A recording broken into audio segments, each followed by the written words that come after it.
Hi, it's Devora Wilde, and you are watching Blerdography. So let's get into it.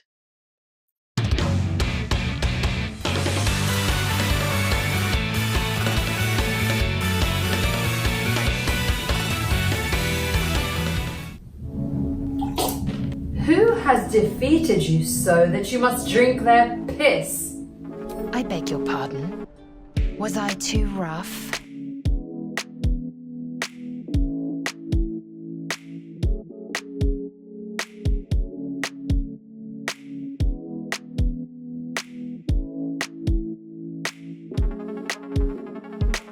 Disturbing.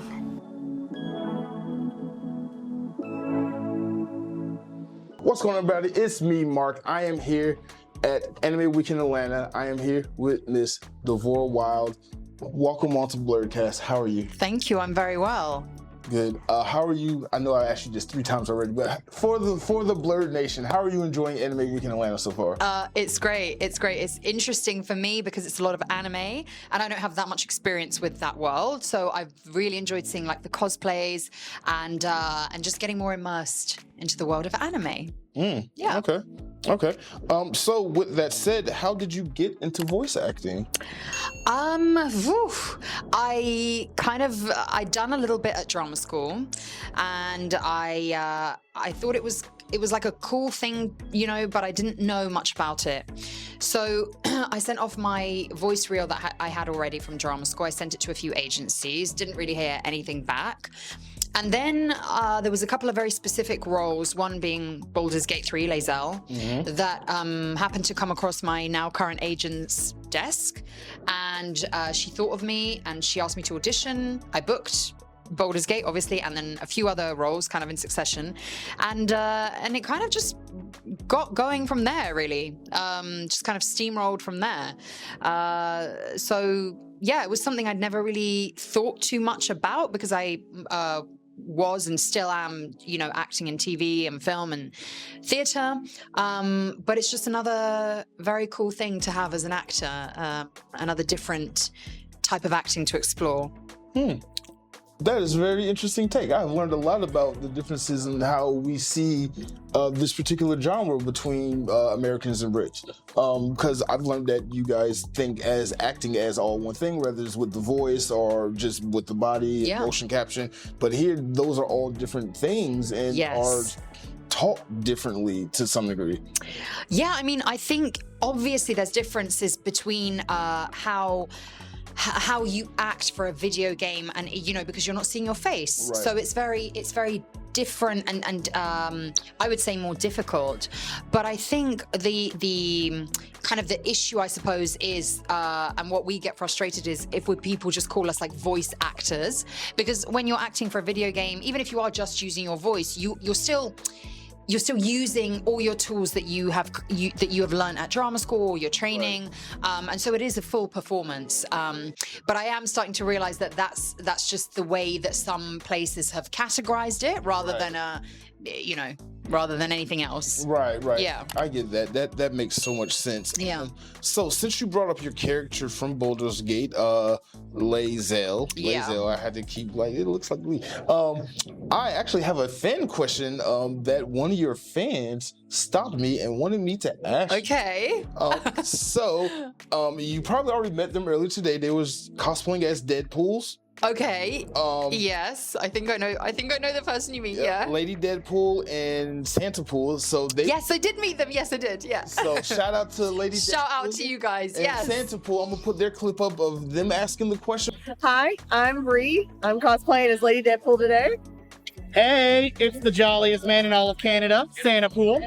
And our question for Devora is, what would Lae'zel want for Christmas? Come on, Lae'zel. What do you want? What does the mighty warrior of Freshkalir want for Christmas? And it better not be a sword. That's if she knows what Christmas is. And nothing else? Oh, that's such a good question. What would she want? Just a nice bloody battle. Probably some new armor. Some new swords, weaponry, that kind of stuff. You know, the classics. You know, just weapons and that kind of stuff. Yeah. So let me ask you this question. Have you played Baldur's Gate? Yes, I'm currently streaming Baldur's Gate on Twitch. Really? Yes. So I am I've been playing it for around a year because I only stream once a week. So it takes obviously it's taken a little while. Yes, I am. Do you stream with Theo? Because I heard Theo also streams. No, we haven't. He's like popped into my stream and I popped into his. We haven't streamed together, no. All of us are kind of doing our own separate playthroughs, but it gets quite competitive sometimes when, for example, Theo killed me in his playthrough. Theo. So that's quite funny. We have a lot of fun with it. Okay. How were you aware of Baldur's Gate before you became a cast member? Were you a fan of it? I know really very little about gaming. I know more about it now that I've been in the industry for a few years.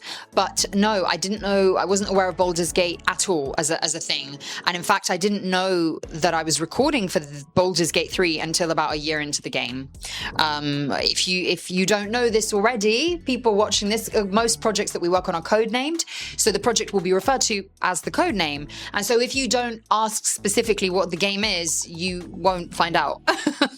So I think, and for the most part, for me, it doesn't really matter. Honestly, I'm more interested in the character and the story. It doesn't matter. In fact, if I'd have known it was this like huge thing, I would have probably been quite intimidated by it. So yeah, about a year in, I was like, what is this game? And they were like, well, maybe we're not supposed to tell you, but it's Baldur's Gate 3. And I was like, oh, cool. And they were like, no, it's Baldur's Gate 3. And I was like, great. So yeah, probably not the reaction they were hoping for, but that was my reaction. Okay. Do you think you are similar to your character Lae'zel in any shape, way, form, or fashion? Okay, if I say I'm not, some of the other cast members are going to go like, yeah, you're exactly the same. I feel like I have morphed into her a little bit. Like I'm quite... I can be quite straight talking. I don't really take a lot of BS. But I'm also like Lae'zel. I can be very soft and vulnerable. So I guess a little bit. I can be a little bit like Lae'zel. But I see that as a good thing. Okay. Yeah. Okay. So Lae'zel has tics. Or I don't know how to describe it. Tics? Like vocal, I would say there's just vocal characterizations that she has. Yeah. Okay.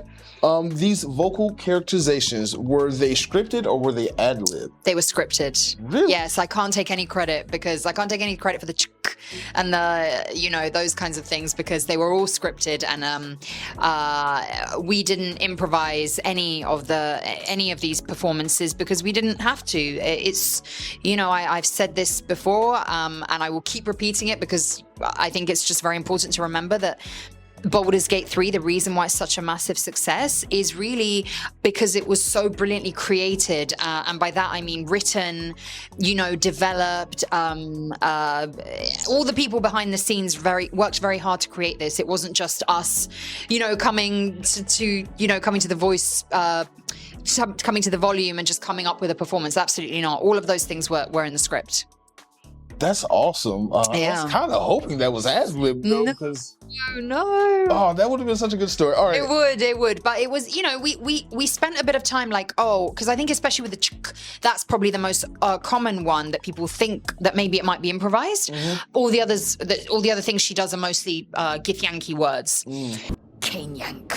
And I think at the beginning we were like, oh, how do we say this? Is it a chuk? Is it a chk? What is it? So we had to sort of play around with it until we got to that like chuk, and we do it like a head movement, like a jerky head movement, and then it became what it was. So we kind of workshopped it a bit, but it was written initially, as being into the script. Okay. I don't have this question written down. I just thought of it as you were telling me that story. Given the challenges that came with voicing a character like Lae'zel, how comfortable how long did it take you to get comfortable within that role? We had a lot of time, so that's quite unusual. I think it's it's unusual to be on a project for 4.5 years, unless you're in a long-running TV show or something like that. But most films are shot in a few months, and then you're done. So we were very lucky that we had time. So I feel like the first bit we did was early access. All of that stuff had to get done, and I think at least maybe the first sort of 2 to 3 months of that of recording that was a bit of trial and error and experimentation. And I never found Lae'zel really much of a challenge. I suppose that's kind of going back to your question, is she similar to me and am I similar to her? I guess we are quite similar. I think the challenge came in finding the right voice for her, because initially in my audition and in the way that I naturally speak, this is where my voice sits. This is kind of it. And we started off like that, and it was fine and it worked. But then as we kept recording, the voice sort of started dropping lower and lower and lower until we kind of got up to this kind of voice for her, which kind of sits quite here, and it's sort of almost hissed in certain situations, and it's coming a bit from the front, and that's what became the Lae'zel voice, and that kind of really worked a lot better. So it was a trial and error, I suppose, but never really a challenge. I see it as just playtime. You know, it's just it's a good time, great character. You know, there's no wrong choices. There's just different ways to play her. Right. Yeah. Gotcha. So while researching you, I found out that you speak 3 languages. Okay, wait. What are the languages? What are the languages that you found out? Yes. What are the languages? Researcher cameraman. English, Yes. Bulgarian, Yes. and Russian. So English and Bulgarian, yeah, obviously we're speaking English. I am Bulgarian, so I do speak Bulgarian fluently. And Russian is very similar to Bulgarian, and I studied it at school. I do not speak it fluently, but I can understand a lot, and I can have like a very basic conversation. But I wouldn't say I speak it fluently, no. Okay. Yeah. Okay, but did you speak 2.5? 2.5. Let's say 2.5. Yeah, that's nice. 2.5. You speak 2.5 languages. 2.5 languages. That still technically makes you a polyglot. And if we were counting Githyanki, maybe that can be the other half. Yeah. So we can call it 3. Yeah. Half Russian, half Githyanki for the last one. Okay. Yeah. Has knowing 3 languages helped you in acting in any way? That's a very good question, and one that nobody's actually ever asked me. Really? Yeah, it's a good question. We got a first. Yes, yeah. I think it has. I mean, aside from the fact that obviously it helps with accents, so I get asked to do a lot of Eastern European characters, which obviously is helpful to be able to come from that background and to be able to do that accent. But also, I think when you know other languages, each language has its own rhythm, musicality, place where it sits in your mouth, in your throat, wherever. I get that. And so knowing that, I think helps, for example, for the Githyanki language, it helps you kind of tap into that in an easier way, because you already have that baseline of, oh, I know 2 different languages, however many different languages. Oh, I can place it here, I can place it there, I can do this, I can do a glottal stop. So Githyanki has a lot of like rai. It has those like stops where you stop yourself in the middle of the word.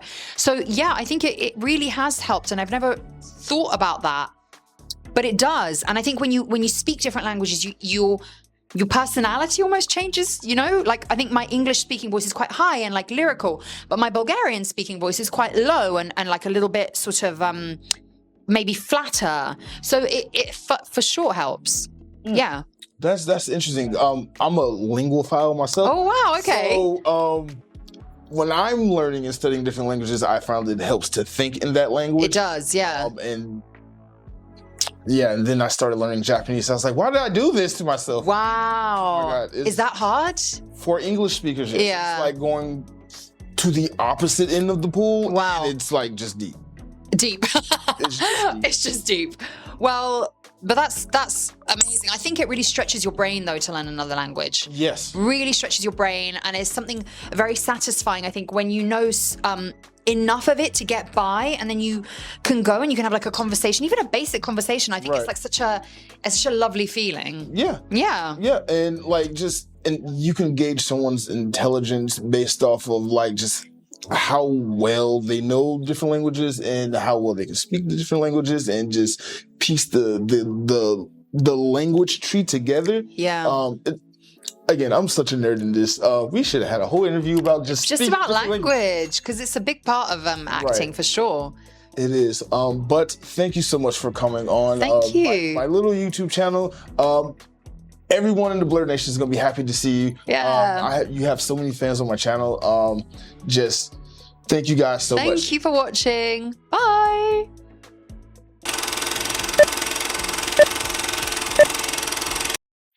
Hi, it's Devora Wilde. Devora. Okay. I am here with Miss Devora Wilde. Welcome on to Blerdcast. How are you? Thank you. I'm very well. I will not hesitate to end you.